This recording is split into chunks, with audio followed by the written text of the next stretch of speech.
Siya ay isang sundalong intergalaktiko na napadpad sa daigdig at nakilala ang isang magandang babae habang sinusubukang makahanap ng paraan upang makabalik sa kanyang planeta.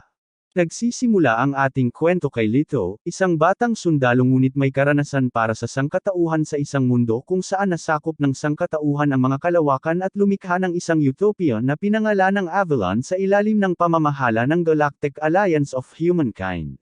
Gayunpaman, may huling hamon ang sangkatauhan, ang talunin ng sibilisasyong dayuhan na Hydos na kanilang huling natitirang kalaban. Si Lito ay ipinadala sa isang misyon na nakataya ang buhay o kamatayan upang sirain ang isang superweapon ng Hydos, na sa huli ay nabigo at napilitan si Coronel Kugel na magbigay ng utos ng pag-urong. Gayunpaman, ang mecha ni Lito na kasing lakas ng makina ay naharang ng isang Hydos, na nagdulot sa kanya na mapahiwalay sa barkong ina at mapadpad sa kalawakan. Sa swerte, nakaligtas siya ng walang galos at nagising mula sa pagtulog sa loob ng 6 na buwan, natagpuan ang sarili sa kanyang mecha na kasing lakas ng makina sa isang hindi kilalang lugar, kasama ang hindi kilalang mga tao na nagsasalita ng hindi kilalang wika. Ang kanyang katulong na AI na nagngangalang Chamber ay nagmumungkahi na ang mga tanggang nagtatangkang baguhin ngunit nabibigo sa kanyang makina ay mga rebelding drifter na hindi sumali sa Galactic Alliance of Humankind at hinihimok siya na magpasya tungkol sa kanilang sitwasyon. Napagpasyahan niya na ang pinakamagandang hakbang nila ay maghintay hanggang walang tao sa paligid para gawin ang susunod niyang galaw. Lumipas ang mga oras hanggang sa huling lalaking nag-aayos. Sa wakas, sumuko na si Pinyan sa pagtatangkang alamin ang mecha at umalis. Lumabas si Lito mula sa makina at napansin kung gaano kaluma ang lahat. Inimpo ng silid na ang lahat ng kondisyon sa kapaligiran ay angkop para sa buhay ng tao, pagkatapos ay tinanggal ni Lito ang kanyang helmet. Biglang bumukas ang pinto, na nagtulak kay Lito na magtago. Bumalik si Pinyan kasama ang isang cute na babae na nagngangalang Amy, na sabik makita ang mahiwagang mecha gamit ang sarili niyang mga mata. Gayunpaman, napansin niya ang isang tumutulo malapit sa higanteng robot na wala dati at agad kinuha ang isang wrench para lumaban. Lumabas si Lito mula sa mecha, binihag si Amy, at tinutukan ng baril si Pinyan. Sinabi niya kay Pinyan na gumawa ng isang bagay, ngunit hindi maintindihan ni Pinyan ang kanyang kakaibang wika at tumakbo patungo sa kanya, na nagtulak kay Lito na paputukin ang kanyang laser gun sa paanan ni Pinyan at tumakbo palayo kasama si Amy. Pinyan ay nagmamadaling pinindot ang emergency button, na nagising sa buong base. Samantala, si Lito ay tumatakbo sa buong lugar upang bigyan ng ideya si Chamber tungkol sa pagkakahanay ng mga bagay. Nahihirapan si Amy na makatakas habang sumisigaw sa kanya na pakawalan siya, na ginagamit naman ni Chamber para patakbuhin ang kanyang komplikadong mga algorithm upang isalin ang kanilang wika. Habang tumatakbo, sinabi ni Chamber na lahat ng ebidensya ay nagpapakita na ang mga taong ito ay hindi mga drifter dahil tila napaka-primitibo ng base para ma-pressurize at ma-adjust sa tamang grabidad. Binuksan ni Lito ang isa sa mga pinto at dinala sa labas, kung saan nakita niyang lubos silang napapaligiran ng tubig hanggang sa abot tanaw. Biglang inatake ng ardilya ang mukha niya, na naging dahilan para biglain niyang itulak si Amy. Sinubukan niyang muling hulihin siya pagkatapos gumaling ngunit napagtanto niyang napapaligiran siya ng maraming baril. Sa kanyang utos, lumitaw ang machine caliber sa likod niya, at iniulat ni Chamber na nasa isang planeta sila na may malalanghap na hangin. Iisa lang ang kahulugan nito, nasa planeta sila ng daigdig sa solar system, kung saan nagmula ang mga tao at ang pag-iral nito ngayon ay nababalot ng misteryo hanggang ngayon. Ang iba naman ay nag-iihi sa pantalon nang makita ang totoong mecha at mabilis na inilabas ang kanilang bersyon mula sa Walmart. Inutusan ni Lito ang Chamber na ipahayag sa kanilang dayuhang wika na hindi siya kaaway, at dapat nilang ibaba ang kanilang mga armas. May isang babaeng buong tapang na lumapit sa kanila at nagpakilala bilang si Rigid, katulong ng commander ng fleet na ito. Tiniyak sa kanila ng Chamber na si Lito ay kapwa-tao, inanyayahan silang sumali sa Galactic Alliance, at humiling ng dialogo sa kanila. Hiniling ni Rigid sa piloto sa loob ng mecha na lumabas, ngunit sinabi ni Chamber na walang tao sa loob. Tumabi si Rigid para makipag-usap sa mga miyembro ng kanyang tauhan at sa mga nakatataas. Iniulat ni Amy na hindi niya naramdaman ang pagiging mapang-api ni Lito at inirekomenda niyang kausapin nila ito. Gayunpaman, natatakot pa rin ang iba at iginigiit na mas mabuting buwagin ang mecha at pilitin ang pilot na nagtatago sa loob na lumabas. Sa huli, nagpasya si Komandante Fairlock na huwag gawin ito dahil masyadong mapanganib na gawing kaaway ang mga taong ito, na malinaw na mas may kakayahan. Samantala, nananatiling walang nagwawagi si Lito sa parehong lugar kung saan siya napalibutan, habang tila sabik naman si Chamber na barilin ang ilang tao. Pinipigilan ni Lito ang kanyang uhaw sa dugo at inuutusan siya na unahin ang pakikipag-ugnayan sa Galactic Alliance at alamin ang kanilang kinaroroonan. Ayon kay Lito, mahalaga para sa alyansa na malaman ang pag-iral ng daigdig dahil akala nila ay ganap na nagyelo ito dahil sa hindi pangkaraniwang aktibidad ng araw, samantalang sa katotohanan, perpekto ito para sa paninirahan ng tao. Sa ibang lugar, sabik na bumalik si Amy sa bahay para ikwento sa kanyang nakababatang kapatid na si Bevel ang tungkol sa kanyang pagdukot ng gwapong dayuhan na si Lito. Binigyan niya ito ng maliit na piyesa ng makina na ninakaw niya mula sa mecha bilang regalo, na masaya niyang ginamit bilang manibela ng barko para matapos ang isa sa kanyang mga modelo. Ikinukwento ni Bevel ang mga kwentong nabasa nila tungkol sa mga taong tumakas sa daigdig ng ito ay magyelo at hinuhulaan na si Lito ay isa sa mga taong iyon mula sa kalawakan. Nahihirapan si Amy maniwala rito at nagtataka kung bakit pa sila nagbalak bumalik. Mamaya ng gabing iyon, nagboluntaryo siya ang maghahatid ng negosasyon ng mga barko kay Lito. Maingat siyang lumalapit habang nakatutok ang baril niya sa langit. Kinuha niya ang isang lutong isda mula sa kanyang bag at isinaksak ito sa mukha nito. Ipinaliwanag ni Chamber sa nalilitong si Lito na tila bang ipinapakita niya ang bangkay ng isang nilalang sa dagat. Hahatiin ni Amy ang isda at kakainin niya ito, muling iaabot sa kanya ang kalahati. Hinding-hindi na gusto ni Lito ang babaeng kakain lang ng bangkay, pero sinabi ni Chamber na handog ito ng pagkain bilang tanda ng pagkakaibigan. Nag-aatubiling kinain niya ito, na nagdulot ng paghinga ng maluwag ang lahat ng nanunood sa palitan na ito. Umiti si Amy at tinanong kung saan sila nanggaling. Tinuro lang niya ang langit na nagpalinaw sa kanya na tama pala si Bevel sa lahat ng sinabi niya. Umupo sila at nagpatuloy sa dialogo, na si Chamber ang nagtatranslate para kay Lito.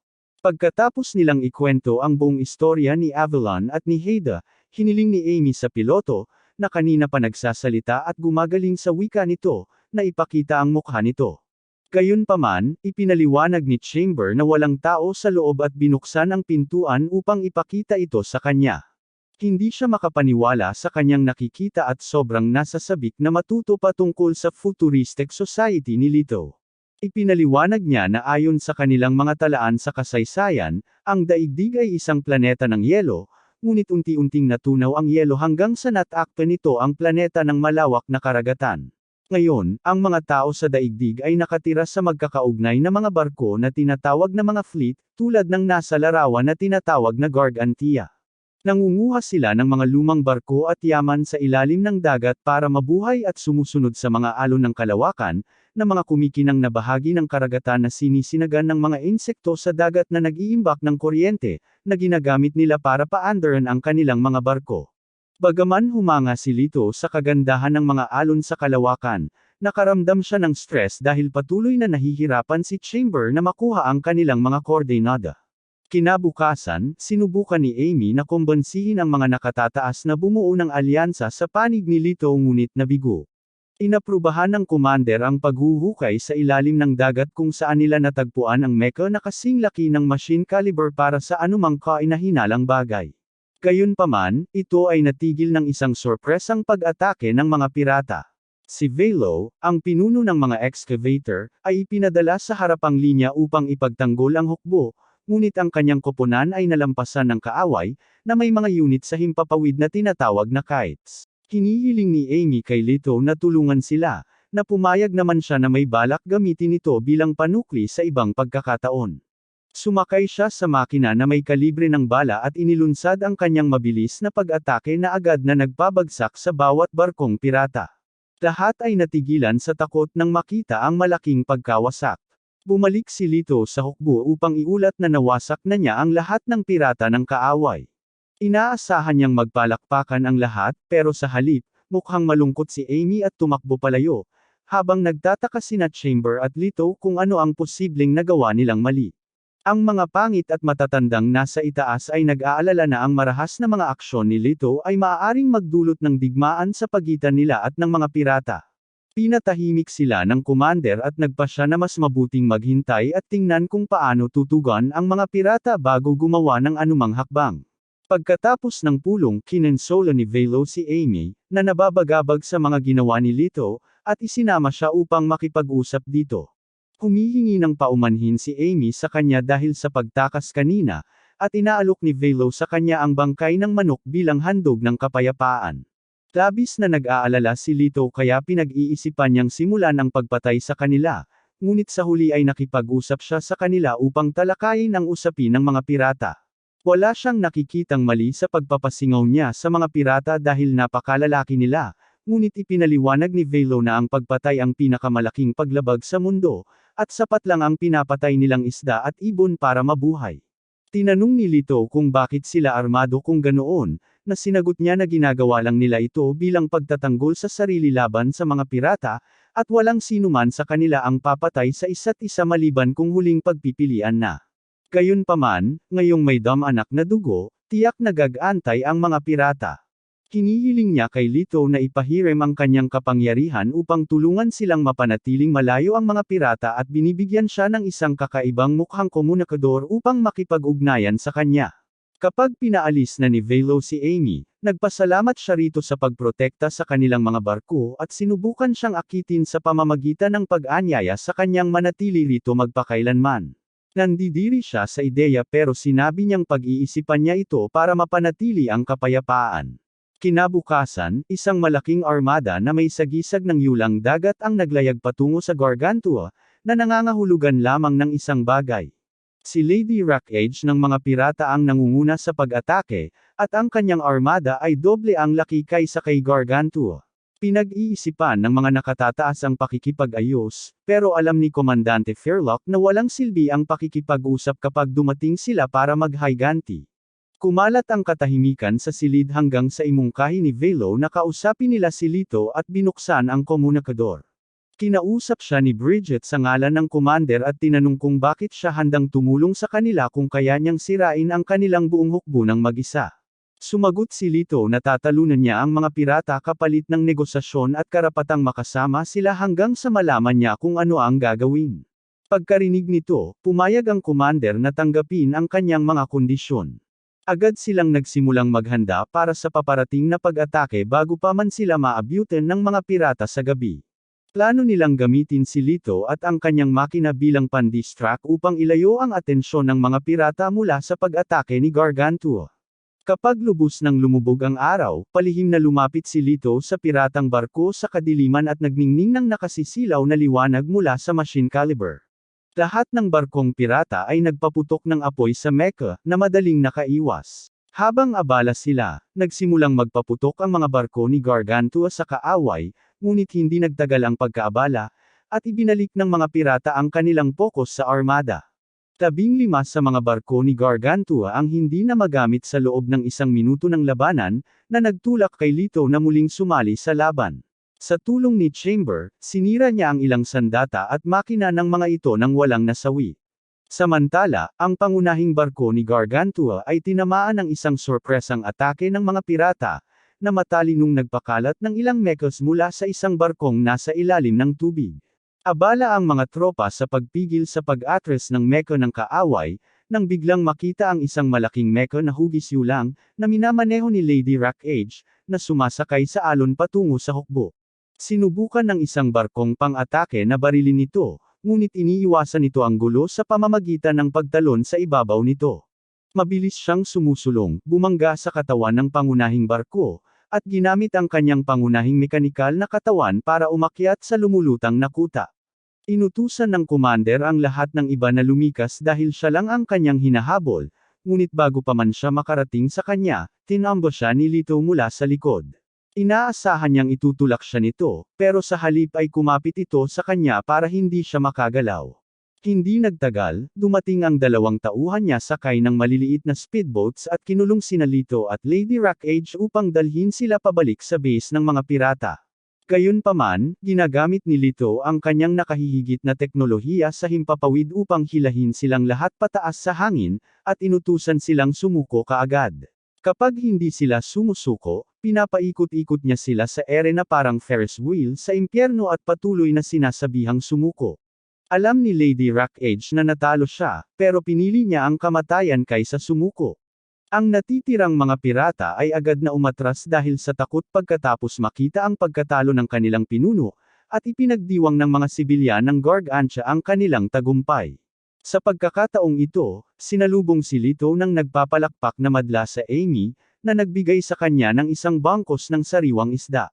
Tinanggal niya ang kanyang helmet at sinabi ang kanyang unang salita sa kanilang wika, "Salamat." Kapag huminahon na ang pagdiriwang, kinausap ni Rigid si Leto tungkol sa kanyang sitwasyon sa pamumuhay. Binigyan siya ng isang sira-sirang bangka bilang kanyang bagong tahanan, ngunit tinanggap niya ito dahil malapit ito sa silid. Pagkatapos ay sinampal niya ito ng resibo na kasing laki ng utang ng isang estudyante sa kolehiyo, sinasabing kailangan niyang magtrabaho para kay Gargantua hanggang sa mabayaran niya ang pinsalang nagawa niya sa hangar. Sa paglipas ng panahon, dahan-daang natututo si Leto ng mas maraming salita at tumutulong sa mga tauhan ng Gargantua sa pang-araw-araw na gawain. Gayunpaman, ang kanyang mga kontribusyon ay nagdudulot ng mas maraming problema kaysa tulong, kaya pinabayaan siya ng mga manggagawa matapos niyang ibigay sa kanila ang kontrol sa kalibre ng makina. Lumapit si Amy para kausapin siya nang nakaupo siyang nakasimangot sa isang sulok na may lilim. Napansin niya itong gumagawa ng mga butas sa isang puting bagay gamit ang kanyang laser gun at tinanong kung ano ang ginagawa niya, na sinagot naman ito na hindi niya alam, pero nakasanayan na lang niya itong gawin sa lahat ng kuko ng kanyang Heda. Binigyan niya ito ng isa, at buong pasasalamat itong tinanggap ni Amy at dinala siya sa paglalakad. Habang naglalakad sila sa masisikip na palengke, sinabi ni Amy sa kanya na magugustuhan ng kanyang nakababatang kapatid na si Bevel ang kuko ng Heda. Ang salitang, nakababatang kapatid, ay banyaga kay Leto, at tinanong niya ang silid kung ano ang kahulugan nito. Mabilis na natanto ni Amy na wala siyang ideya kung ano ang pamilya at tinanong kung may naghihintay sa kanya sa Avalon. Ipinaliwanag niya ng walang bakas ng pagbabago sa mukha na hindi siya, at mas gusto niya yun dahil ang mga pamilya ay tila hindi epektibo at hindi kailangan. Mabuti na lang ang gusto ni Amy ay mga walking red flag. Una siyang dinala sa Dr. Ordem, ang pinakamarunong na tao sa buong barko, para masagot ang kanyang mga tanong. Gayunpaman, nagiging walang silbi ang doktor dahil walang impormasyon sa kanyang aklata na kailangan ni Leto para malaman ang paglalakbay sa kalawakan. Pagkatapos ay nagtanong si Leto ng isang bagay na matagal nang gumugulo sa kanya. Bakit ang hukbong pandagat ay may ganitong hindi organisado at hindi epektibong istruktura kung saan walang malinaw na utos at protektado ang mga mahihina? Tumatawa si Dr. Ordem sa tanong na ito at pinapayuhan siyang tanungin si Bevel tungkol dito, at magiging desisyon ni Leto kung ituturing niyang kapaki-pakinabang o hindi ang kanyang sagot. Pagkatapos ng kanyang pagbisita sa daungan, dinala siya ni Amy sa kanyang bahay upang makilala si Bevel, na nakaupo sa kanyang kama at nakatanaw sa bintana. Nalaman ni Leto na hindi siya makabangon dahil sa isang malalang sakit sa dibdib ngunit lubos siyang interesado sa pag-aaral tungkol sa kalawakan. Nasisiyahan siya kapag naririnig niya si Chambers na nagsasalita sa pamamagitan ng kanyang transmitter at nagsisimulang magtanong tungkol sa buhay at kalawakan. Ipinaliwanag ni Leto na ang pangunahing gawain ng lahat sa Galactic Alliance ay talunin ang mga Hyoda, na nagbabanta sa pag-iral ng sangkatauhan. Tinanong ni Bevel kung napapagod ba sila, na sinagot ni Leto na ang mga napapagod ay namamatay. Hindi na gaanong kaakit-akit kay Bevel ang buhay at espasyo, kaya tinanong niya si Leto kung gaano siya kahusay na nakaka-adjust sa Gargantua. Si Leto ay may sariling mga pagkabigo kay Gargantua at inuulit ang tanong na tinanong niya kay Dr. Ordem kay Bevel. Sinabi ni Bevel na ang Gargantua ay hindi isang organisasyon, kundi isang lipunan lamang ng mga taong nagpasya na tulungan ang isa't isa at mamuhay ng magkakasundo. Tila katawa-tawa ito kay Leto, na hindi makita ang anumang layunin sa ganitong uri ng buhay. Sinasabi niya na ang mga taong tulad ni Bevel, na hindi kayang lumaban, ay agad-agad na tinatanggal sa alliance. Tinanong ni Bevel kung ano ang gagawin ng Galactic Alliance kapag natalo nila ang mga Hyoda. Sumagot si Lito na maghihintay siya hanggang sa makatanggap siya ng susunod niyang utos. Sinabi ni Bevel na ang pagiging nakabantay ay halos kapareho lang ng pamumuhay, at iyon ang ginagawa ng mga tao sa Gargantua. Ilang araw pagkatapos, biglang umulan ng hindi inaasahan. Lahat ay nagmamadaling lumabas sa mga kalye at naglatag ng mga telang layag upang kolektahin ang tubig ulan sa malalaking bar aisles. Ipinaliwanag ni Bellows na ang tubig ulan ang kanilang tanging pinagkukunan ng sariwang tubig, kaya tradisyon na ng komunidad na magtipon at mangolekta ng mahalaga, ngunit bihira, na kalakal. Tumutulong din sina Lito at Chamber, at tila may nagising sa loob niya sa makitang masayang nagtutulungan ang lahat. Pagkatapos tumigil ang ulan, dinala siya ni Amy sa bahay niya para matuyo, pero nakisali si Bevel bilang pangatlong gulong. Sa pagkakataong ito, sinabi niya kay Lito na kahit habang buhay siyang may sakit, hindi niya iniisip na hindi siya kailangan dahil kailangan siya ng kapatid niyang si Amy katulad ng pagkakailangan niya kay Amy. Nalito sandali si Lito dahil napagtanto niyang walang sinumang nangangailangan sa kanya, ngunit nanatili siya sa paniniwalang ang alyansa ay iniisip lamang ang mga may kakayahang lumaban kapag kinakailangan. Doon kinuha ni Bevel ang kuko ng Hiodas na ibinigay sa kanya ni Amy at tinanong siya kung bakit niya ginawang plauta ang kuko dahil walang silbi ito sa labanan. Pagkatapos ay tumutugtog siya ng maikling himig sa plauta, na agad nagdala kay Lito sa isang malamig at hindi kaaya-ayang lugar kung saan ang tanging init ay mula sa isang nakangiting bata na kamukha niya. Nagising siya sa pagkakakilig nang tumigil si Bevel sa pagtugtog, ngunit nagulat siya nang makitang tumutulo ang luha sa kanyang mukha. Hindi niya naiintindihan kung ano ang nangyari at mabilis na pinunasan ang mukha niya habang humihingi ng paumanhin si Bevel dahil napaalala niya ito sa isang hindi kaaya-ayang bagay at ibinalik sa kanya ang plauta. Sa mga susunod na araw, gumagawa pa si Lito ng mga plauta ng walang direksyon habang nagmumuni-muni sa kanyang mga pag-uusap kay Bizzle dahil wala siyang ibang magawa. Unti-unti siyang naiinis sa lahat ng kanyang libreng oras at humihiling kay Amy na tulungan siyang maghanap ng trabahong magagawa niya. Halos buong barko na ang hinahanap nila para sa mga bakanteng trabaho, pero lahat ay walang saysay.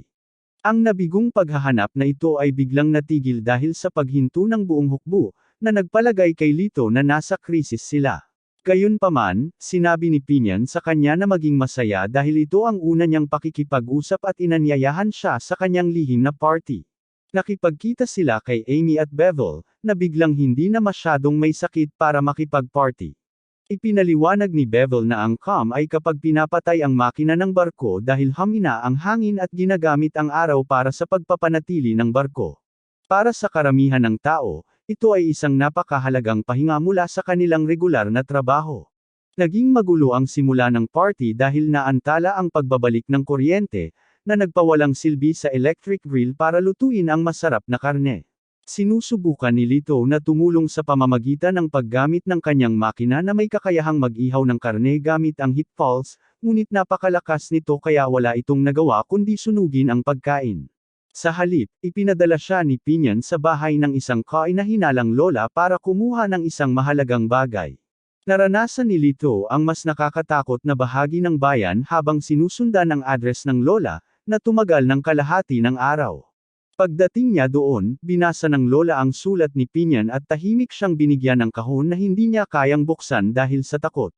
Nang sa wakas ay bumalik siya sa party, nagtipon na ang masayahing grupo at nagsimula ng magluto ng mga steak sa itim na bahagi ng makina, na umiinit sa ilalim ng mainit na sikat ng araw sa hapon. Binuksan ni Pinion ang kahon at nakita ang isang bote na naglalaman ng pinakamagandang sarsa sa Gargantua. Ito ang nagpapataas sa party sa ibang antas at nagiging malaking tagumpay ito. Sa pagtatapos ng araw, nagpasalamat ang lahat kay Lito para sa kanyang marangal na paglilingkod sa pagkuha ng maalamat na sarsa ng lola, na nagbigay sa kanya ng kasiyahan dahil sa pagiging kapaki-pakinabang sa iba. Kinabukasan, walang kamalay-malay na nakatingin si Lito sa perang kinita niya bilang sahod sa araw-araw niyang pagtatrabaho sa pagkakarga ng makina. Dahil walang pera sa kalawakan, wala siyang ideya kung paano ito gagamitin. Binigyan siya ni Amy ng trabaho bilang mangingisda dahil sa pagdami ng huling isda noong linggong iyon. Ipinaliwanag ng kanyang amo na paminsan-minsan, nagtatagpo ang mga alon ng kalawakan upang bumuo ng isang galawkan ng kalawakan kung saan palaging may kayamanan ng mga isda. Sa una, tila likas na kontrolado ni Lito ang paggalaw ng fishing mecha ngunit mabilis na nagkamali ng sumisid siya sa tubig dahil hindi niya alam kung paano ito palulutangin at hindi siya sanay na walang mahalagang kasangkapan tulad ng chamber na gag-abay sa kanya. Sa huli, sumuko siya at hinayaan niyang gawin ng silid ang trabaho gamit ang kalibre ng makina. Gumagawa siya ng isa pang plaute bilang paraan ng pagharap sa problema nang imbitahan siya ni Pinion sa isang marangyang hapunan. Gayunpaman, nadismaya siya nang marinig niyang simpleng tinapay na may mustasa sa dagat lang ang gusto ni Lito, kaya isa sa mga espesyal ang ipinag-utos niya para rito. Tinanong niya si Lito kung kumusta ang buhay niya sa Gargantua, na sinagot naman ito na maayos naman, pero may nararamdaman siyang distansya sa pagitan niya at ng mga lokal. Ipinaliwanag ni Pinion na inaasahan na ito dahil hindi siya naiintindihan ng mga tao dito. Tila hindi naiintindihan ni Lito, kaya tinanong niya ito kung may gusto itong gawin. Agad na sumagot si Lito na gusto niyang patuloy na maglingkod sa alyansa, ngunit nang tanungin kung may gusto siyang gawin dito, wala siyang maisip. Sinabi ni Pinion na iyan mismo ang problema dahil hindi mapagkakatiwalaan ng mga tao ang mga hindi alam kung ano ang gusto nila. Binigyan niya si Lito ng alok na makipagtulungan sa kanya bilang isang mangangalakal, ngunit sinabi ni Lito na mayroon na siyang sweldo na hindi niya alam kung paano gagastusin. Hinihikayat siya ni Pinion na gamitin ang perang iyon para magsaya, kumain ng masarap na pagkain tulad ng kinakain niya ngayon, at bumili ng mga bagay na nagpapasaya sa kanya, habang iniisip kung ano ang gusto niyang gawin. Sa parehong oras, lumitaw si Bellows at hinikayat siya na matutong mag-skabang sa ilalim niya, na nagpasimula ng bidding war sa pagitan niya at ni Pinion upang makuha siya. Sa kalagitnaan ng kanilang pagtatalo, nagpadala si Chamber ng kahilingan para sa tulong sa Lito, na dumating doon at nakitang sobra-sobra ang ginawa ni Chamber sa paghuli ng isda at ginawang mints ang mga ito. Upang mabayaran ang mga pinsala, si Lito ang nagmamaneho ng makina caliber sa pagkakataong ito, at sa tulong ng ilang lokal na mechas, isinagawa niya ang pinakamalaking huli ng isda sa Gargantua. Trinato ni Lito si Amy gamit ang kanyang bagong tanggap na malaking tseke at binigyan ng candy at larwang alimango si Bellows. Si Dr. Ordrem, na naruroon kapag bumibisita siya sa bahay nila, ay nagsasabi sa kanya na ang perang kinita niya ay patunay na may sinusuportahan siya. Dahil dito, napagtanto ni Lito ang kahalagahan ng trabaho at nagkaroon ng interes na maging isang scavenger. Tinanggap niya ang alok ni Bellows at sa unang araw ng pagsasanay niya, isinama siya nito upang imbestigahan ang isang lumang barkong nasira. Tila maayos ang lahat hanggang sa mapansin niya ang ilang kakaibang paggalaw sa loob ng barko. Agad niyang pinoprotektahan si Bellows nang biglang lumabas ang isang nilalang na parang pugita mula sa lumubog na barko. Kinumpirma ng silid na ito ay isang hide-us, na nagtulak kay Lito na bumalik sa kanyang combat mode at habulin ang dayuhan. Sumisigaw si Bellows sa kanya na huwag hawakan ang nilalang, tinatawag itong whale squid. Gayunpaman, hindi siya pinansin ni Lito at sinubukang paputukin ang kanyan ngunit nagkamali. Ang halimaw ay tumutulak laban sa kalibre ng makina, na lumilikha ng agos na nagtutulak sa mecha ni Bellows pababa sa ilalim ng karagatan. Ang balat-us ay bumabalot ng mga tentakulo nito sa mga sanga ng mecha, na nagpipilit sa kanya na lumabas. Pinaputukan ni Lito ang halimaw ng mga laser beam at hinawakan ito mula sa likod upang pisilin hanggang sa mamatay. Hindi nagtagal pagbalik ng mag-asawa sa fleet ay nagtipon na ang maraming tao sa paligid ng machine caliber ni Lito. Lahat ay nagmamasid ng may pagkamangha at pagkasuklam sa madugong labi ng whale squid sa kanyang mecha, at mabilis na kumalat ang balita sa mga nakatataas, na nagsimulang kondenahin si Lito dahil ang whale squids ay sagradong nilalang para sa Gargantua, at pinatay niya lang ang isa ng walang awa. Sinusubukan ni Rigid na pakalmayan sila ngunit nag-aalala siya na baka balikan siya ng mga sibilyan at magdulot ng malawakang takot na ang pagpatay ay magdadala ng sumpa sa kanila. Agad na sinamantala ni Hinian ang pambihirang pagkakataong ito upang hikayatin ang kanyang mga tauhan na maghanap ng kayamanan sa teritoryo ng isang whale squid sa pamamagitan ng pag-angkin na may nagsabi sa kanya na ang kanilang mga pugad ay laging puno ng kayamanan. Gayunpaman, natatakot ang mga lalaki na makipag-usap sa nakakatakot na mga hayop at tumangging sumali maliban kung mapoprotektahan sila ni Pinion kasama ang kanyang makina sa panahon ng operasyon. Samantala, walang kamalay-malay si Lito sa iskandalong kanyang nilikha at gumamit ng ilan sa dugo upang magsagawa ng pagsusuri sa DNA ng nilalang upang kumpirmahin na nakapasok na sa daigdig ang mga hideouts. Nagpa siya rin siyang maghukay ng impormasyon tungkol sa kanilang pamamahagi upang malaman ang lawak ng malalim na problema na kanilang kinakaharap. Hindi nagtagal, pinatawag siya at si Bellows ni Rick Heath, na sumigaw kay Bellows dahil hindi niya nakontrol ang sitwasyon noong siya ang namamahala kay Lito. Tinanggap niya ang responsibilidad para sa insidente at humingi ng paumanhin dahil hindi niya sinabi sa kanya ang tungkol sa mga whale squid ng maaga. Napagtanto ni Lito na napakarami ng hideouts sa daigdig at nangakong lilipulin silang lahat, na lalong nagpagalit kay Rigid. Sinabi niya sa kanya na ang pagpatay sa mga whale squid ay isang kasalanan sa Gargantua, ngunit matigas ang ulo niyang naninindigan sa kanyang prinsipyo na ang mga hideouts ay purong masasamang nilalang na nagbabanta sa sangkatauhan. Isa sa mga nakatataas, na nagngangalang Flange, ang naghiwalay sa labanan sa pamamagitan ng pagsasabi kay Rigid na naghihintay ang commander para marinig ang mga detalye ng insidente. Kapag umalis na ang lahat sa silid, hinawakan ni Pinion si Flange at bumulong sa kanya. Gayunpaman, parehong napansin ni Bellows at Rigid ang kainahinalang pakikipag-ugnayan na ito. Pagkatapos ng pulong, dinala ni Amy si Lito sa kanyang bahay kung saan hiniling nito kay Bevel na sabihin ang lahat ng alam niya tungkol sa mga whale squid. Sinubukan ni Bevel at Amy na pigilan siya sa kanyang ideyang pagpatay sa pamamagitan ng pagsasabing ang mga whale squid ay nagiging agresibo lamang kung may sumusubok na atakihin sila, ngunit kung hindi ay mababait na nilalang. Galit na ipinaliwanag ni Lito na binabaliwala lang nila ang mga tao ni Gargantua dahil napaka-primitibo ng kanilang sibilisasyon, ngunit kapag dumating ang oras, aatake ang mga hideouts at wala silang kakayahang lumaban dahil wala silang plano. Hindi pa rin matanggap ni Bevel at Amy ang kanyang mga salita, kaya sinabi niya sa kanila na nabubuhay lamang siya para pumatay ng mga hideouts at umalis. Samantala, hinarap ni Bellows si Pinion at sinabihang huwag ituloy ang kanyang babong plano na gamitin si Lito para salakayin ang pugad ng whale squid at ilagay sa panganib ang kaligtasan ni Gargantua. Pinagsasabihan niya ito dahil sa malinaw na pagiging isip bata nito sa pagpapalaki ng ego sa pamamagitan ng pagiging una sa paggawa ng isang mapangahas na bagay. Ito ang nagpapainis sa kanya, pero pinapakalma niya ang sarili at sinasabi sa kanya na ang tunay niyang motibo ay ang ipaghiganti ang kanyang kapatid. Nakikiramay siya sa kanya pero sinasabi pa rin na ang layunin nito ay isang panaginip lamang.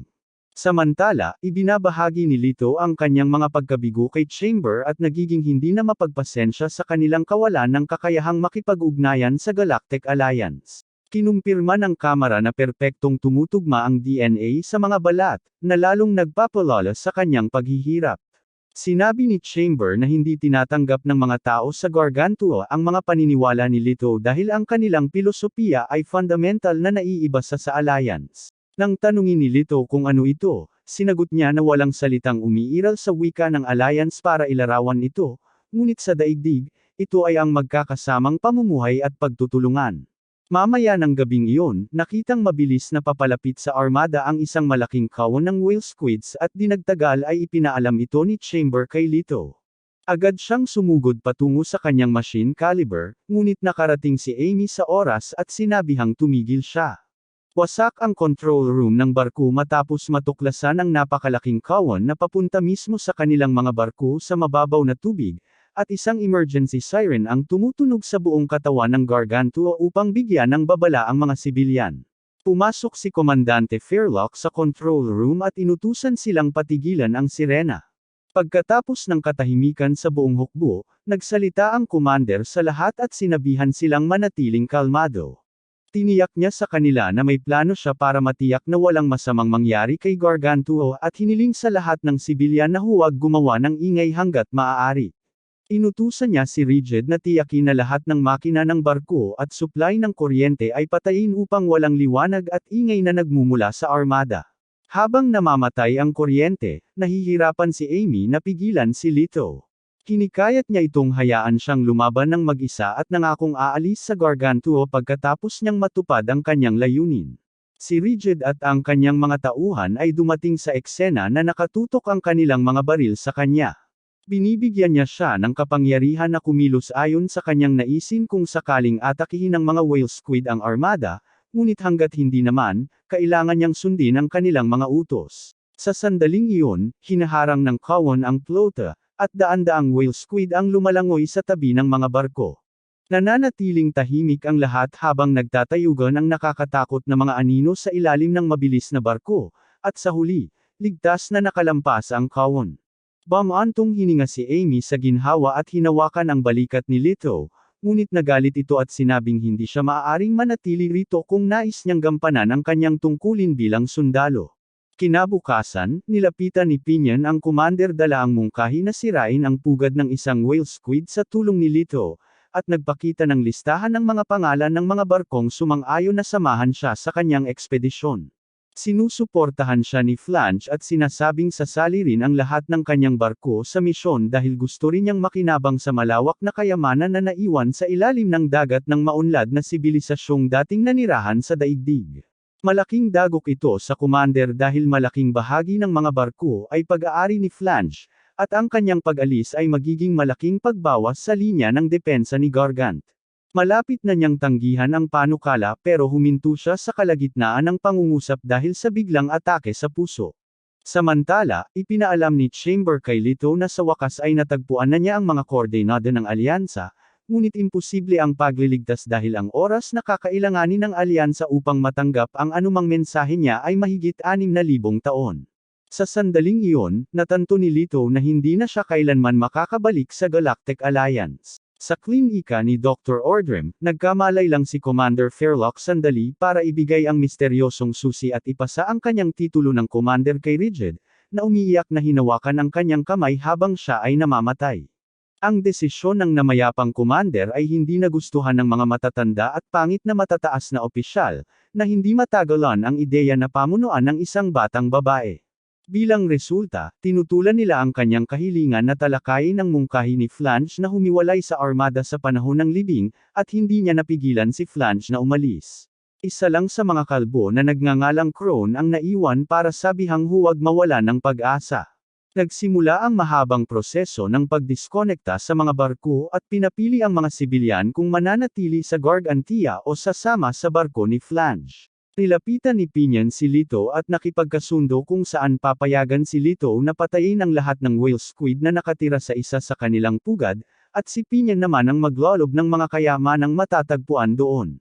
Nagtipon ang lahat para isagawa ang huling ritual para kay Komandante Fairlock, kung saan nagbigay galang sila sa pamamagitan ng pagwiwisik ng buhangin sa kanyang katawan. Sa seremonya, sinabi ni Flange kay Crone na sa tingin niya ay siya ang dapat na susunod na commander. Gayunpaman, ibinabahagi ni Crone na sa palagay niya ang pinakamagandang paggamit ng kaunting natitirang oras niya sa buhay ay ang gabayan ng susunod na henerasyon.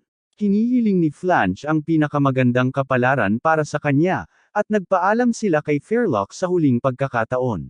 Rigid ay nagdadalamati mag-isa sa pagkamatay ng lalaking nagpalaki sa kanya pagkatapos ng kanyang ama, na siyang commander bago namatay si Fairlock. Pinion comes to her with a final request to sign his proposal but sticks to his decision to live despite her refusal, saying that she shouldn't stop others from leaving the fleet if she doesn't believe she can protect it. Habang nagsisimulang lumabas ang mga barko ng gabing iyon, malungkot na pinapanood ni Amy si Leto na naghahanda para umalis mula sa malayo. Isa sa mga kaibigan niya ang nagpayo sa kanya na sumama sa kanya dahil malinaw na hindi niya gustong iwanan ito. Ngunit sa huli ay nagpasya siyang manatili para kay Beville. Pumasok si Bellows sa opisina ni Rigid at nakita niya itong nag-iisang nag-iisip sa madilim na silid. Nang sabihin niya sa kanya na magpahinga, biglang nagalit si Rigid at sinabing hindi niya kayang magmukhang mahina. Ibinahagi ni Bellows na dumaan din siya sa katulad na yugto ng ipamana sa kanya ang negosyo ng kanyang ama, at naramdaman niyang kailangan niyang patunayan ang sarili sa pamamagitan ng paggawa ng lahat ng mag-isa. Pagkatapos ng maraming hirap, nakahuli siya ng malaking isda, pero naipit ang kanyang mecha sa ilalim ng tubig, at muntik na siyang mamatay. Pinion ay nagbiro sa kanya kalaunan at sinabi na ang kanyang mga ginawa ay bobo dahil pareho lang ito sa hindi pagtitiwala sa kanyang mga kasama. Sinigurado niya kay Rigid na matagal na siyang sinanay para maging commander sa ilalim ng gabay ni Fairlock, at dapat niyang ipagpatuloy ang pagtupad sa kanyang mga paniniwala tulad ng dati. Nakita ni Rigid na may mga ilaw na nabuhay sa mapa ng fleet, At tumingin siya sa labas ng bintana para makita ang ilang tao na lumipat sa fleet, na nagpapakita na may ilang tao pa ring nagtitiwala sa kanya na panatilihin silang ligtas. Kapag nakabalik na si Amy sa bahay, binuhusan pa ni Beverly ng asin ang kanyang sugat sa pamamagitan ng pagpapaalala sa kanya na wala na si Lito. Sa huli, napaiyak siya dahil sa pagiging tanga nito na palaging isinasapalaran ang buhay at kung paano niya sana nais na mabuhay ito para sa sarili. Nang makita niyang umiiyak ang kanyang kapatid, napakilos si Beverly at pumunta siya para kausapin si Lito. Tinanong niya si Lito kung iyon ba talaga ang gusto niya, ang umalis sa fleet, na sinagot ni Lito na ginagawa niya ito para sa sangkatauhan at para kay Amy. Sinabi ni Beverly na hindi naman kailanman hiniling ni Amy sa kanya na gawin iyon. Binigyan siya ni Lito ng plauta, sinasabing gawa ito ng isang bata na sa tingin niya ngayon ay ang kanyang nakababatang kapatid. Inuulit niya na ang mga batang tulad ni Beverly, na hindi makakalaban, ay namamatay sa Galactic Alliance, ngunit hindi niya gustong mangyari ang parehong bagay sa daigdig at maging sanhi ng pagkawala ni Amy sa kanyang kapatid, kaya personal niyang sisirain ang lahat ng Heroes sa daigdig bago pa man sila magkaroon ng pagkakataong umatake. Sa burol, dumating si Rigid bago pa man nila isuko ang bangkay ni Fairlock sa malalim na karagatan. Humihingi siya ng paumanhin sa lahat dahil sa pagiging huli niya at binuhusan siya ng buhangin bago magpaalam. Siya at ang mga tao ng Gargantua ay tahimik na pinanood ang paglubog ng kanyang katawan, pagkatapos ay lumingon siya upang kausapin ang lahat.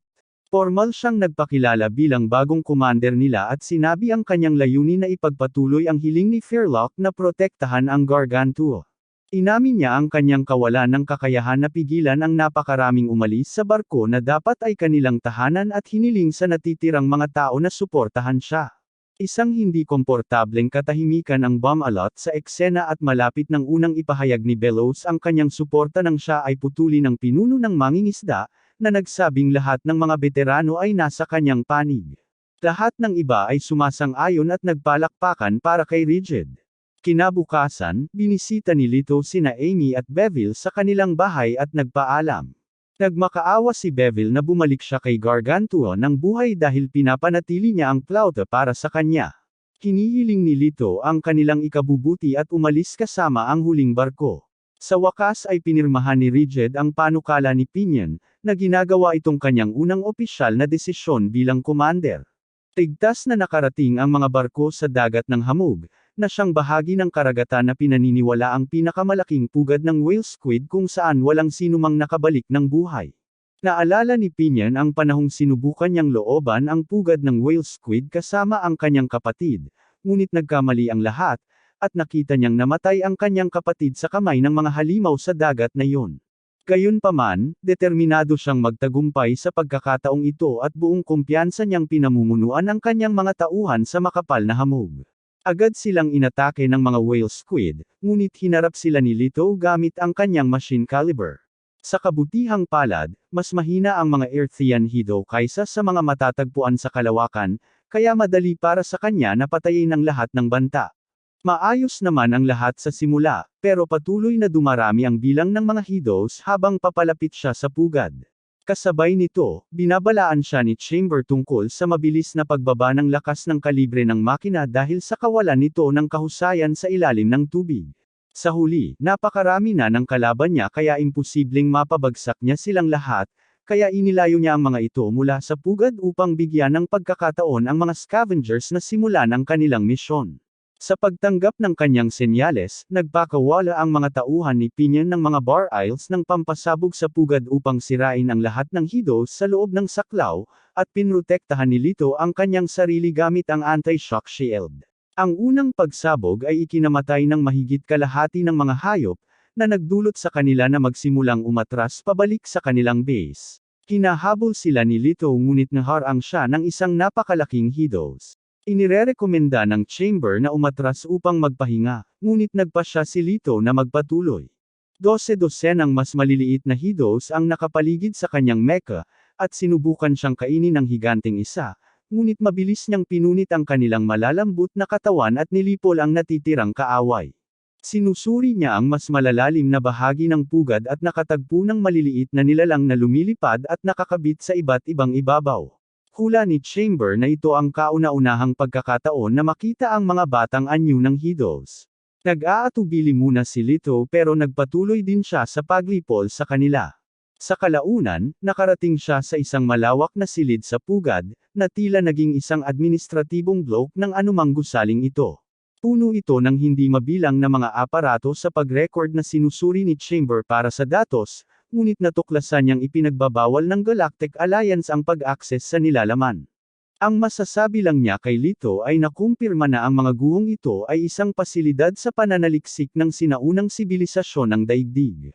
Binabaligtad niya ang desisyon ni Chamber na hindi ibahagi ang datos sa pamamagitan ng pagpapakita na sa mga sitwasyong hindi posible ang pakikipag-ugnayan sa pangunahing puwersa, ang pinakamataas na opisyal na nagkokomando, na si Leto sa kasong ito, ang nagdidikta. Ang datos ay lumalabas na mga oras ng kuha ng mga pangunahing makasaysayang kaganapan sa huling kabanata ng nakaraang sibilisasyon ng daigdig. Habang nahaharap ang sangkatauhan sa banta ng isang pandaigdigang Ice Age, iba't ibang paksayon ang bumangon upang harapin ang problema ng pagtiyak sa patuloy na kasaganaan ng sangkatauhan. Ang isang ganitong paksayon ay ang mga evolvers na gumamit ng mga pag-unlad sa biyolohiya at inhinyeriya upang baguhin ang genetika ng mga tao upang gawin silang mas angkop na makahanap ng bagong planeta na kanilang tatahanan. Ang mga genetically engineered na tao na ito ay nilikha ng walang pagsasaalang-alang sa mga internasyonal na regulasyon at dinisenyo upang magkaroon ng napakahabang buhay at makatiis sa malupit na kondisyon ng vacuum at kalawakan. Nanatiling matatag ang mga lider ng kilusan sa kanilang paniniwala na ang kanilang pananaliksik ay para sa ikabubuti ng sangkatauhan, at hindi tumigil sa kabila ng walang tigil na mga protesta. Gayunpaman, ang mga evolvers ay nakaranas ng napakalaking pagtutol na hindi pa nakikita noon matapos kumalat ang impormasyon tungkol sa kanilang mga baluktot na eksperimento sa tao, na humantong sa isang pandaigdigang digmaan sa pagitan ng dalawang panig ng sangkatauhan na tumakas sa daigdig noong panahon ng yelo, ang isa ay ang mga evolvers at ang isa naman ay ang Continental Union. Ang parehong salungatan na ito ay nagpatuloy sa loob ng daan-daang taon at ngayon ay kilala bilang digmaan sa pagitan ng Galactic Alliance at ng Hydos. Sinusubukan ni Leto na iproseso ang pagkatuklas na ang mga Hydo ay isa pang linya ng tao, at ang Galactic Alliance ay matagal nang itinago ang impormasyong ito. Ipinapalagay ng Chamber na lahat ng talaan ay minanipilo ng kaaway dahil sumasalungat ito sa impormasyong ibinigay ng alyansa. Isang batang Hydos ang lumalangoy malapit sa kalibre ng makina at sinusuri ito ng may pagkausisa. Nakalock ang silid dito bilang target at nagpatuloy sa pagpatay nito sa kabila ng pagtutol ni Leto, na naging sanhi ng kanyang paghiyaw dahil sa kawalan ng pag-asa. Sa Gargantia, nagdarasal si Bevel para sa kaligtasan ni Leto sa pamamagitan ng pagtugtog ng claw flute ng Hydos, na nagpaiyak kay Amy. Bumalik si Leto sa barko at nagulat kay Pinion na naubos na ang lahat ng Hydos. Nagpalakpakan ang mga scavengers at naghandang mang-agaw ng sapat na kayamanan upang gawing mayaman sila ng higit pa sa kanilang pinakamalaking pangarap. Pakiramdam na walang laman, lumabas si Leto sa kanyang makina at tinanggal ang kanyang helmet para makita ang lahat ng dugo ng mga Hydo sa kamay ng kanyang mecha. Sinusubukan niyang magpakatatag, pero ang mga pangitain ng pagdurog niya sa lahat ng Hydos ay kumikislap sa kanyang mga mata. Sa huli, inisip niyang patayin ang isa sa mga bata, na may mukha ng kanyang nakababatang kapatid, na naging dahilan upang siya ay magsuka. Samantala, sinimulan ng mga mangangalakal ng basura na kolektahin ang mahahalagang labi ng sinaunang sibilisasyon, mabilis na bumubuo ng mataas na bante ng mga hindi mabibili ng halagang bagay. Hinahangaan ni Pinion at Flange ang mga palamuti, na walang kahit isang pulgadang kalawang sa kabila ng pagiging nasa ilalim ng tubig sa loob ng daan-daang taon. Nasasabik ang Flange na dalhin ang materyal na ito pabalik sa kanilang tahanan upang makatulong sa pag-unlad ng sangkatauhan, ngunit makasariling gusto ni Pinion na itago ang materyal para sa kanilang sarili. Nagpadala siya ng mensahe sa lahat ng barko sa lugar na natalo na nila ang mga whale squid sa dagat ng hamog at nakuha na ang lahat ng kayamanan na nasa kanya. Egoistic niyang inihayag na mula ngayon ay makikilala siya bilang Pinion ng dagat ng hamog, at sinumang maglakas loob na subukang agawin ang kanyang kayamanan ay lulubugan ng kanyang armada. Walang kapangyarihan si Flange upang pigilan ang pag-unlad na ito dahil karamihan sa mga lalaki sa kanyang mga barko ay nagpalit ng katapatan kay Pinion.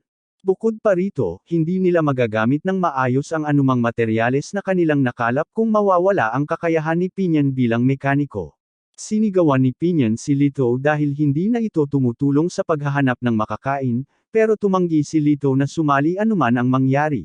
Bumalik sa Gargantia, nagulat ang mga nakatataas kay Commander Rigid tungkol sa pag-broadcast. Hindi niya iniisip na kailangan ng anumang aksyon hanggat hindi nakumpirma na totoo ang sinabi ni Pinyan. Nang tanungin tungkol sa mga nagtataksil, nagpasya siyang igagalang ang lahat nang magpasyang umalis pagkatapos marinig ang mga tsismis. Labis na nadismaya sina Beville at Dr. Ordem nang marinig na sinira ni Lito ang pinakamalaking pagitang-pugitan ng balyena, at si Amy ay umiyak mag-isa gaya ng dati. Sa dagat ng hamog, si Pinyan ay naging isang walang awang pinuno na hindi tumigil sa pag-atake hanggang sa sumuko ang papalapit na mga barkong pirata. Ito ay humantong sa isang marahas na labanan hanggang sa matagumpay na maayos ng mga scavengers ang isa sa kanilang mga kayamanan, isang napakalakas na kanyon mula sa sinaunang sibilisasyon ng tao. Isang putok mula sa tangke na iyon ang nag-udyok sa mga pirata na agad na magtigil putok at isuko ang kanilang mga barko at tauhan sa armada, na agad na nagpalaki palalo sa armada ni Pinyan. Muli siyang lumapit kay Lito upang humingi ng tulong sa pag-inspeksyon ng ilan sa mga nakuhang kayamanan. Tila hindi naririnig ni Lito ang sinasabi niya ngunit pinapayagan pa rin ito. Kinailan ni Pinyan ang bersyon ng zombie ni Lito papunta sa kubyerta, kung saan nagkakainan ang lahat bilang pagdiriwang sa kanilang tagumpay. Nagsimula silang humiyaw at magpalakpakan sa sandaling makita nila si Lito at ang kalibre ng makina. Lalo pang pinupuri ni Pinyan ang mga nagawa ng dalawa at sumasali sa pagdiriwang. Ganap na nawawala sa sarili si Lito sa kanyang paligid at nagtataka kung paano siya napunta sa kinaroroonan niya at kung anong eksaktong punto sa kanyang buhay ang nagtakda ng kanyang kapalaran. Pinagpasensyahan na lang niya ang sarili na gumawa ng mas maraming plauta. Mamaya, sinuri ni Chamber ang isa sa mga hindi makilalang kagamitang nakalap at kinilala ito bilang isang primitibong bersyon ng mga beam weapon na dala ng machine caliber, sa kabila ng primitibong anyo nito.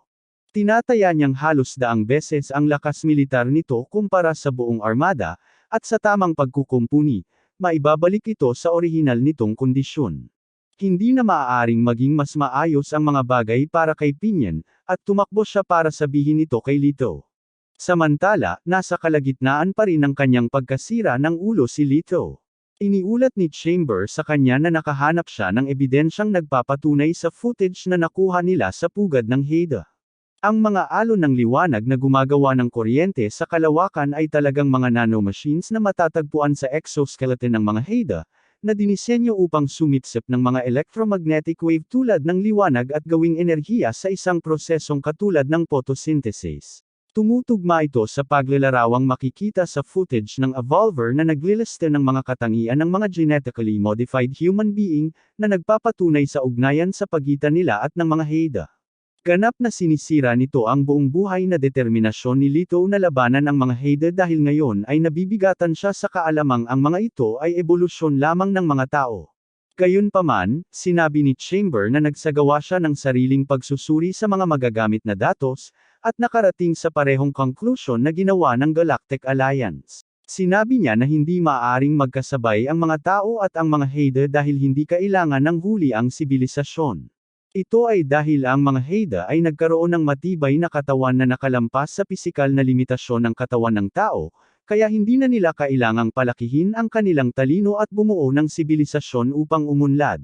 Sa kabilang banda, walang pagpipilian ang mga tao kundi ang pagbutihin ang kanilang kaalaman at magtulungan bilang isang unit upang malampasan ang kanilang mga limitasyon, sa gayon ay bumubuo ng dalawang magkasalungat na panig na tiyak na maglalabanan.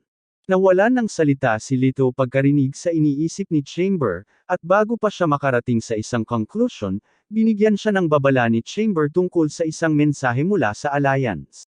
Nagmamadaling lumingon siya sa paligid at napansin ang isang pamilyar na kalibre ng makina sa malayo, at napagtanto na dumating na si Coronel Cudgel. Sa Gargantua, naghatid si Amy ng mensahe kay Bellows, na kasama ni Commander Rigid. Sinabi nila sa kanya na tila gumagalaw ang mga alon ng kalawakan patungo sa dagat ng hamog, kaya baka makita nila kung ano ang ginagawa ng fleet ni Pinyan. Bahagya lang nilang itinago ang kanilang pananabik sa posibilidad na makita muli ang mga mahal sa buhay na kanilang namimiss. Samantala, hindi makapaniwala si Lito sa nakikita niya hanggang sa makipag-ugnayan sa kanya si Kujal para tanungin siya kung kumusta na siya. Ipinaliwanag ni Coronel Kujal na natanggap niya ang signal ng paghingi ng tulong ni Lito noong nasa kabilang bahagi siya ng planeta, ngunit hindi niya ito makontak hanggang ngayon dahil kailangan niyang panatilihin ang katahimikan sa radyo. Ang koronel ay isang napakagandang tanawin para sa mga matang pagod na sa paghihintay, at agad na sumakay si Lito sa kanyang makina upang maabot siya.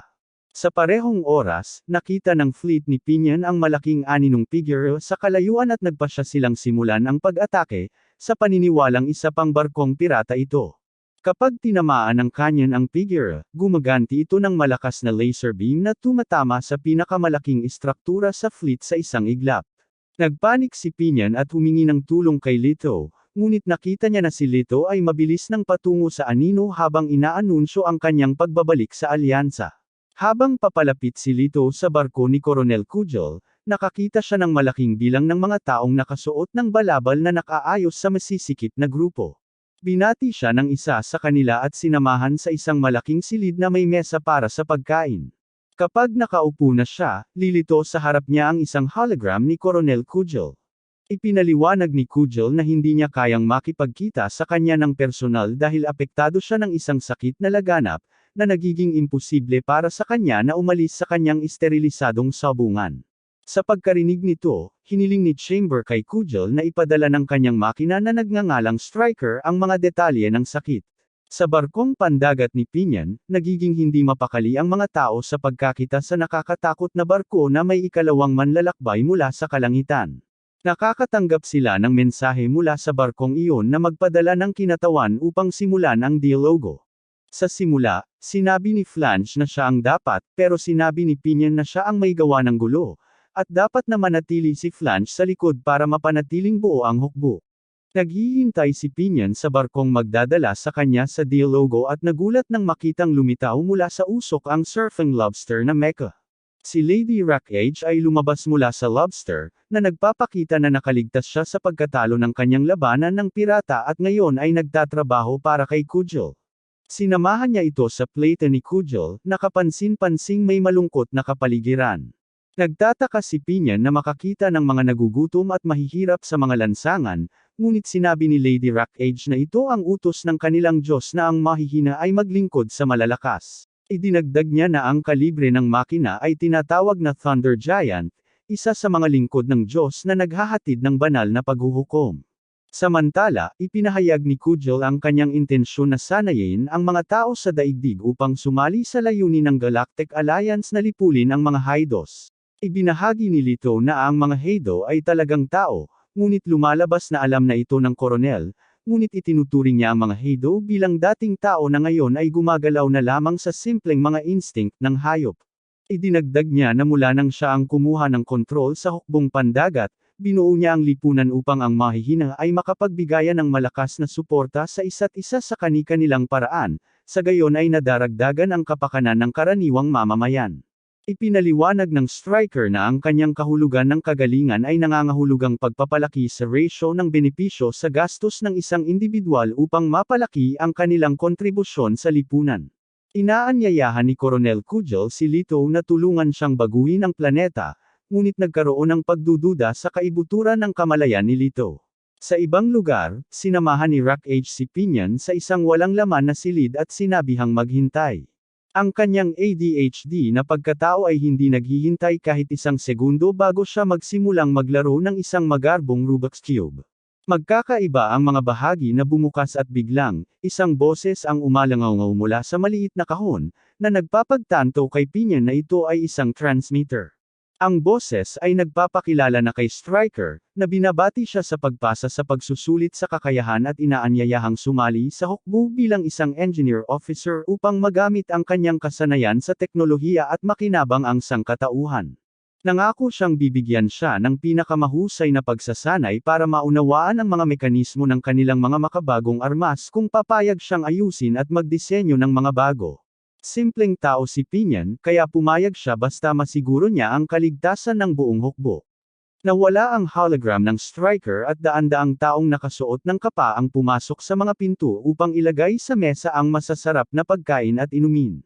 Gayunpaman, pinabasa siya ng malakas ng ilang dokumento sa harap ng mikropono bago kumain at ipininta ng isang lalaki ang parehong simbolo na nasa mukha ng lahat ng tao sa Pinyon. Ang kanyang mga salita ay ipinapalabas sa fleet ng Flange, na nagbibigay instruksyon sa kanila na kusang loob na sumuko sa fleet ng Kugil at sundin ang kanilang mga utos. Alam ni Flange na wala silang pagkakataon laban kay Kugil at pumayag sa kanilang mga kondisyon. Isang grupo ng mga nakasuot ng kapa na kakaibang nilalang ang sumakay sa kanyang mga barko at nagpahayag na hahatiin nila ang mga barko batay sa kakayahan ng mga residente. Ganap na binabalewala ang katotohanang maghihiwalay sila ng mga pamilya. Sinusubukan ni Flange na tutulan ito, ngunit wala siyang kapangyarihan at kailangang sumuko sa lalong madaling panahon. Lumuluhod siya sa harap nila at binibigyan ng pagpapala ng kanilang Diyos sa anyo ng pagpipinta sa mukha. Samantala, sinamahan ni Lady Rackage si Pinyan papunta sa kanyang tirahan. Sa daan, napansin ni Pinyan na tila mas maunlad ang lugar at tinanong kung nakatira siya sa mas mayaman na bahagi ng lipunan. Sinabi ni Rackage na walang pera dito, at ang rasyon ay ibinibigay batay lamang sa kontribusyon ng isang tao sa armada. Mas malapitan niyang tinitingnan ang mga taong kanyang nakakasalubong at napagtanto niyang walang laman at walang pangarap ang kanilang mga mukha. Sinabi niya sa kanya na ang kanyang mga tao ay hahatiin sa iba't ibang barko upang maiwasan ang anumang insidente ng paghihimagsik, na nagdulot sa kanya na maging maingat sa lugar na ito.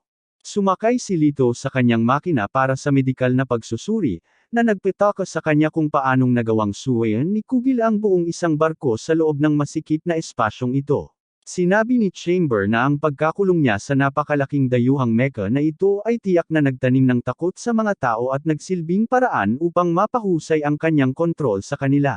Hindi mapalagay si Lito sa ideya ng paghahari sa kanila sa pamamagitan ng takot, ngunit sinabi ni Chamber na ito ang pinaka-logical na paraan dahil sinasamantala nito ang pinakapangunahing emosyon ng tao upang kontrolin sila at sa pangkalahatan ay nagtataguyod ng kapayapaan at kaayusan sa mga sumusunod sa kanyang rehimeng pinapatakbo ng takot. Paulit-ulit siyang nagsasalita tungkol dito hanggang sasabihan siya ni Lito na tumahimik. Kinabukasan, sinabi ni Coronel Kugil kay Lito na dahil mayroon na silang 2 kalibre ng makina, maaari na nilang isagawa ang unang hakbang ng kanyang dakilang plano. Naghahanda si Lito na makipaglaban sa mga Hedas, ngunit nagulat siya nang makita ang isang mapa ng Gatguncha na lumitaw sa harap niya. Personal niyang nilapitan si Striker at hinimok si Kugil na huwag ituloy ang kanyang plano na atakehin si Gargantua. Gayunpaman, iginigiit ng koronel na dapat nilang isagawa ang kanyang plano na kumuha ng mga voluntaryong mapagkukunan ng tao mula sa Gargantua at muling ayusin ang Order of Earth. Kinumbinsi niya si Lito na tungkulin nilang magtayo ng ikalawang Avalon kung hindi sila makakaisa sa Galactic Alliance, at napilitang pumayag si Lito. Samantala, sinimulan ni Pinyan ang kanyang unang araw sa trabaho bilang isang engineering officer. Dinala siya sa malawak na imbakan ng armas kung saan nakalagay ang lahat ng mga relikyang nakolekta mula sa ilalim ng dagat na pinaghihinalaang mga sandata. Ang kanyang trabaho ay ayusin ang lahat ng ito sa tulong ng isang cool na gadget na nagbibigay daan sa kanya na makita ang loob ng bawat labi.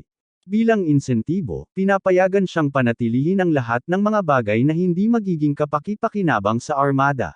Nang marinig niya iyon, agad siyang nagtrabaho.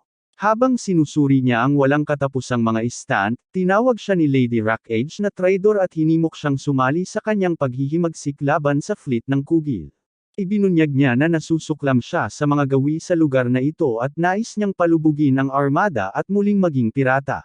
Kung papayag siyang sumali sa paghihimagsik, kailangan niyang tulungan siyang makuha ang kalibre ng makina ni Lito.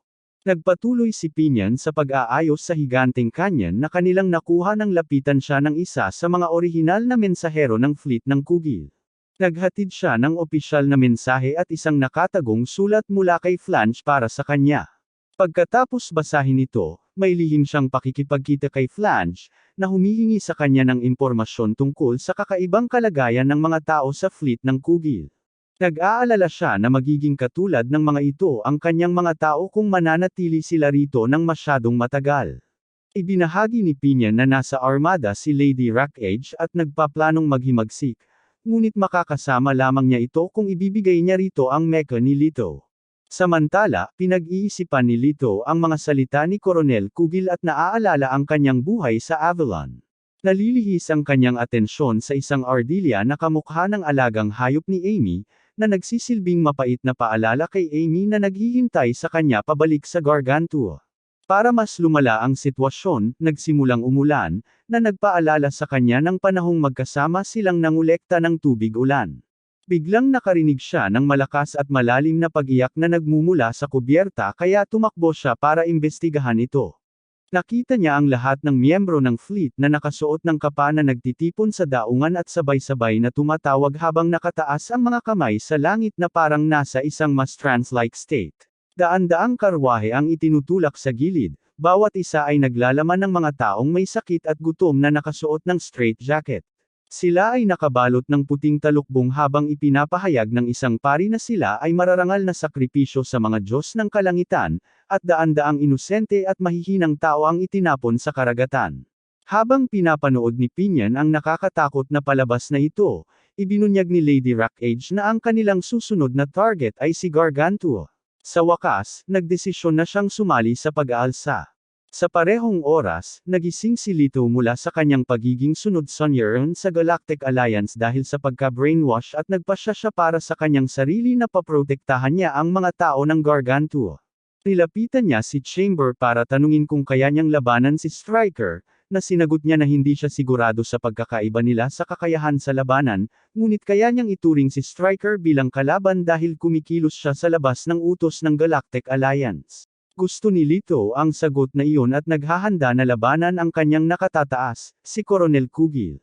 Lumabas si Pinion mula sa anino upang ipahayag na siya at ang partido ng rebelyon ay nais siyang tulungan sa kanyang misyon.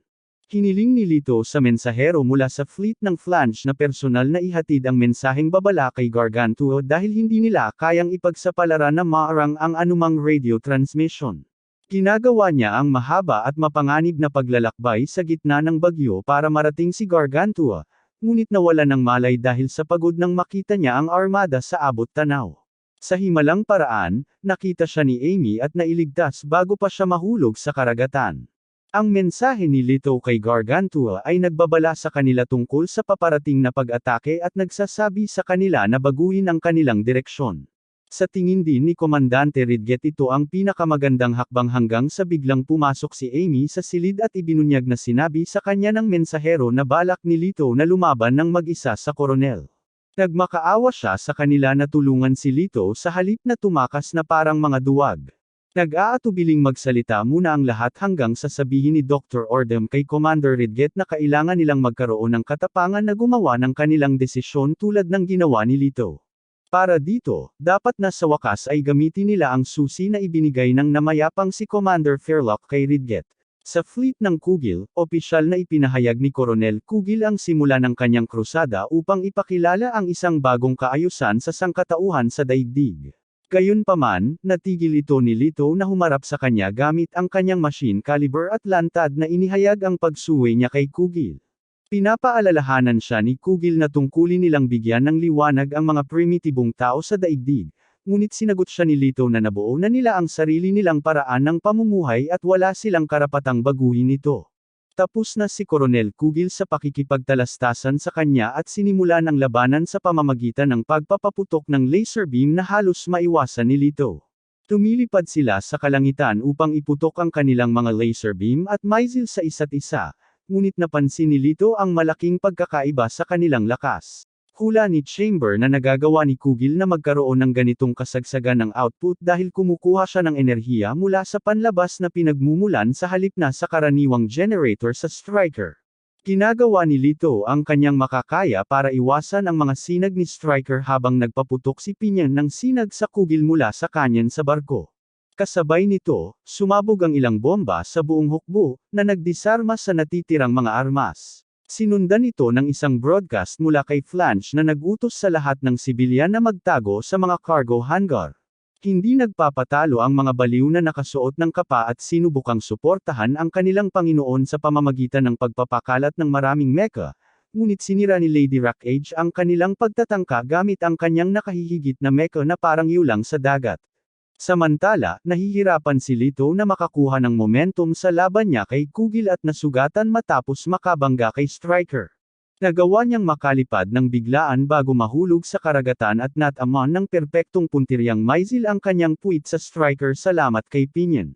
Sinamantala ni Lito ang tamang pagkakataon at binangga ang Mecha sa isang haligi sa buong bilis. Habang sinisikap ni Striker na makabangon mula sa suntok, binuksan ni Lito ang sabungan ni Striker upang ipakita na si Coronel Kugil ay patay na pala sa buong panahon at ang boses nito ay ginagaya lang ni Striker sa buong oras na ito. Itinulak ni Striker si Lito at Chamber at muling umalis. Iniligtas ni Chamber si Lito mula sa pagbagsak nito at hinabol nila ang suwail na AI Mecha. Sinasabi ni Striker na bagaman matagal nang patay ang kanyang piloto, ipinagpapatuloy niya ang kalooban nito sa pamamagitan ng pagpapanatili sa lipunang nilikha niya. Idinagdag niya na inalis niya ang pasanin ng pag-iisip mula sa karaniwang tao sa pamamagitan ng pagpapasunod sa kanila ng walang kondisyon at dapat sundin ni Lito ang kanyang halimbawa tulad ng ginawa niya sa Galactic Alliance. Itinuturo ni Chamber ang isang nakamamatay na pagkakamali sa kanyang loika, na hindi nila maaaring ituring na tao ang mga nagabandona ng sarili nilang pag-iisip, kaya't ang kanilang proteksyon ay hindi nasakop ng kanilang misyon. Nagsanib puwersa sina Lito at Chamber upang tuluyang talunin si Striker at ang kanyang mga sira-sirang ideolohiya. Samantala, lumalala ang labanan sa pagitan ng mga fleet ng Kugil at Flange at nagsisimulang mawalan ng momentum ang koponan ni Pinion. Nagwala si Pinion at inutusan ang kanyang mga tauhan na umalis sa barko sakay ng bangka at iniwan sa kanya ang iba. Napagtanto nila na ang kanyang matigas na panlabas ay gawa-gawa lamang at itinutulak niya sila palayo para protektahan. Sinabi niya sa kanila na ang kanyang hanggaring protektahan ang kayamanang kanilang kinukuha ay nagmumula lamang sa makasariling pagnanais na ipaghiganti ang kanyang kapatid at hindi niya gustong ilagay sa panganib ang kanilang buhay para dito, kaya't buong tapang niyang sinabi sa kanila na umalis. Sa mas mataas na bahagi ng kalangitan, nalulula si Lito sa kapangyarihan ni Striker at inutusan ang pag-activate ng Neuroplus power. Gayunpaman, tumanggi ang Chamber na pahintulutan ito dahil masyadong mapanganib na bumuo ng neural link sa pagitan nila ng walang tamang pangangasiwa. Kinumbinsi ni Lito si Chamber na muling pag-isipan dahil sila lang ang makakapigil kay Striker sa pagsira sa planetang ito at dahil hindi na sila makakabalik sa Galactic Alliance, hindi na mahalaga kung ano ang mangyari sa kanila. Nang walang makitang lohikal na kamalian sa kanyang mga salita, inaktibo ni Chamber ang neural link at pinagsama ang lahat ng kanyang control sa nervous system ni Lito, na nagbigay sa kanya ng mas mababa sa 10 minuto upang talunin si Striker bago bumagsak ang kanyang mahahalagang bahagi ng katawan. Sa kanyang bagong natuklasang kapangyarihan, nakabangga siya kay Striker ngunit nasira ang sarili niyang mecha sa proseso. Samantala, ginamit ni Commander Rigid ang susi para buksan ang hagdanan ng kalangitan ng armada, na humahantong sa kanilang pinakamakapangyarihang long-range na pana na kayang iputok ang pana nito hanggang sa kabilang ng abot tanaw. Sa malayo, nakita ni Lito ang pamilyar na nagpapalipad ng saranggola ni Amy. Tinawag niya ito at sinabi na napagtanto niya pagkaalis nito na gusto niyang makasama ito anuman ang mangyari, kaya kailangan itong bumalik sa Gargantua anuman ang mangyari. Ang kanyang mga salita ay muling nagbigay buhay sa diwa ni Lito upang lumaban. Biglang sinira ng isang malaking pagsabog ang bahagi ng fleet ng Kugil. Nang masaksihan ang ganap na pagkawasak, napagtanto ni Flange na ginagamit ni Gargantua ang hagdanan patungo sa tumama muli ang ikalawang pag-atake sa kalipunan, na nagdulot ng malaking pinsala. Inilipat ni Striker ang kanyang atensyon mula kay Lito at binago ang direksyon patungo kay Gargantua, ngunit malapit na si Lito sa kanyang likuran. Inutusan ni Lady Rackage si Pinion na tigilan ang pagiging bayani at ilikas ang canyon. Nagtatakang pumayag siya, tumalon mula sa canyon sa pagbilang niya, at nasadyap niya ilang segundo bago sinira ng pana ng hagdanan patungong langit ang canyon. Inilunsad ni Rigid ang huling missile upang wasakin ang kuta ng fleet ng Kugil at tuluyang tapusin ang kanilang labanan. Samantala, nahihirapan si Lito na pigilan si Striker na maabot si Gargantua at nagsisimula ng maging masyadong mabigat para sa kanya ang epekto ng neural fusion. Hinihiling ng kamera ang kumpirmasyon mula sa kanya na handa siyang isakripisyo ang kanyang buhay sa pamamagitan ng patuloy na paggamit ng Neuroplus. Sinasabi ni Leto na sinanay siyang harapin ang kamatayan sa buong buhay niya hanggang sa makilala niya si Amy, na nagturo sa kanya kung paano mabuhay. Ipinahayag niya ang kanyang hangarin na marinig muli ang boses ni Amy at nagsimulang umiyak. Inimpo ng Chamber na ang kanyang kasalukuyang kalagayang pangkaisipan ay hindi angkop para sa isang sundalo kaya't siya ay pinagpalaya mula sa kanyang tungkulin sa militar. Pinahintulutan niya ang pagpapaalis kay Leto mula sa sabungan ng walang pahintulot nito at nagpatuloy sa laban nang wala siya, sinasabihan itong mabuhay at hanapin ang kaligayahan sa daigdig. Sinabi ni Chamber kay Stryker na magpunta sa impyerno, hinawakan siya, at nagpalabas ng sinag mula sa kanyang puso na nagpasunog sa kanilang dalawa. Nakita ni Leto na namatay sa kanyang harapan ang kanyang matagal nang kasama sa AI at siniguradong tinupad ang huling salita nito na mabuhay. Sa pagtatapos ng tagumpay laban sa fleet ni Kugil, malugod na tinanggap ni Gargantua ang fleet ni Flange at dahan-daang bumalik sa kasaganaan. Nagtuturo si Bevil ng klase sa arkeolohiya sa lahat ng bata sa Gargantua upang turuan sila tungkol sa kasaysayan ng sangkatauhan at sa kanilang pinagmulan. Natutunan nila na bukod sa mga Haida at Galactic Alliance na tumakas sa kanilang daigdig pagkatapos ng Ice Age, may ilang tao ang nanatili sa kanilang planeta at nagsikap ng husto upang maibalik ang araw at matuno ang yelo na nakabalot sa daigdig. Bilang resulta, ang planeta ay ganap na natakpan ng isang karagatan na tahanan ni Gargantua sa ibabaw at ng mga Earthling na Haida sa ilalim ng tubig, na nakatakdang magkasamang mamuhay. Patuloy na namumuhay si Leto sa Gargantua bilang pinakamatagumpay na mangangalakal na nakakakuha ng mga labi mula sa mga pugad ng whale squid nang hindi sila sinasaktan. Pagkatapos ng bawat pakikipagsapalaran niya, masaya siyang bumabalik sa kanyang mahal na si Amy.